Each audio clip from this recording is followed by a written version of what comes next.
How to select genre in Djay. In this video, I'm going to show you how you can select the modes of music. First of all, open the application. Now, here on the top, you'll be able to see tap to load button. So this is the place where you can insert or input any of the music. So here, simply tap on this button. Here, this is the place where you can customize and select the music. On the bottom, there's a section called genres. So simply tap on it.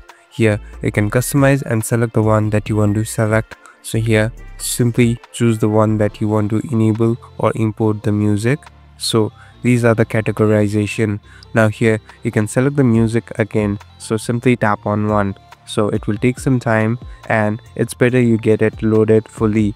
And as you can see, it's getting loaded. So after some time you'll be able to easily play it and even start mixing it. Thank you for watching this video. I hope this video will help you.